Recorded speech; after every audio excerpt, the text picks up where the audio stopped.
ഗുജറാത്തിലെ രാജ്കോട്ടിൽ വൻ തീപിടുത്തമുണ്ടായി. TRP ഗെയിമിംഗ് സോണിലാണ് തീപിടുത്തമുണ്ടായത്. അപകടത്തിൽ 20 പേർ മരിച്ചതായാണ് സൂചന. നിരവധി പേർക്ക് പരിക്കുണ്ട്. മരണസംഖ്യ ഉയരാൻ സാധ്യതയുമുണ്ട്. വിവരങ്ങളുമായി ഗൗതമനത്ത് നാരായണൻ ചേരുന്നു. ഗൗതമി, മരണസംഖ്യ ഉയരാൻ സാധ്യത എന്നുള്ളത് വലിയ തീപിടുത്തമായിരുന്നു എന്ന് മനസ്സിലാക്കുന്നു. രക്ഷാപ്രവർത്തനം രാത്രി വൈകിയും തുടരുകയാണ്. എന്താണ് ഏറ്റവും പുതുതായി നമുക്ക് ഈ അപകടത്തെക്കുറിച്ച് ലഭിക്കുന്ന വിവരങ്ങൾ?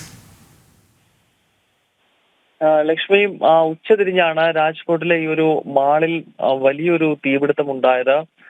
ഷോർട്ട് സർക്യൂട്ടുമായി ബന്ധപ്പെട്ടാണ് തീപിടുത്തം ഉണ്ടായത് എന്നാണ് മനസ്സിലാക്കാൻ കഴിയുന്നത്. നിലവിൽ 20-നും 24-നും ഇടയിൽ ആളുകൾ ഈ ഒരു തീപിടുത്തത്തിൽ മരണപ്പെട്ടിട്ടുണ്ട്. ഇപ്പോൾ ഈ മരിച്ച ആളുകളുടെ മൃതദേഹവും മറ്റും കത്തിക്കരിഞ്ഞ നിലയിലാണ് ഈ കെട്ടിടത്തിന്റെ വിവിധ ഭാഗങ്ങളിലുള്ളത്. അവിടെ നിന്നും ഈ തീപിടുത്തത്തിൽ മരിച്ചവരുടെ മൃതദേഹങ്ങൾ പുറത്തേക്ക് എത്തിച്ചുകൊണ്ടിരിക്കുകയാണ്. കൂടുതൽ ഫയർ എഞ്ചിനുകൾ ആ പ്രദേശത്തെത്തി തീ പൂർണ്ണമായും അണച്ചിട്ടുണ്ട്. എന്തായാലും മരണസംഖ്യ ഇനിയും ഉയരാൻ സാധ്യതയുണ്ട് എന്നാണ് ഇപ്പോൾ ഗുജറാത്ത് പോലീസും അതോടൊപ്പം തന്നെ മറ്റ് അധികൃതരും വ്യക്തമാക്കുന്നത്. ഗൗതമാണ് വിവരങ്ങൾ നൽകിയത്.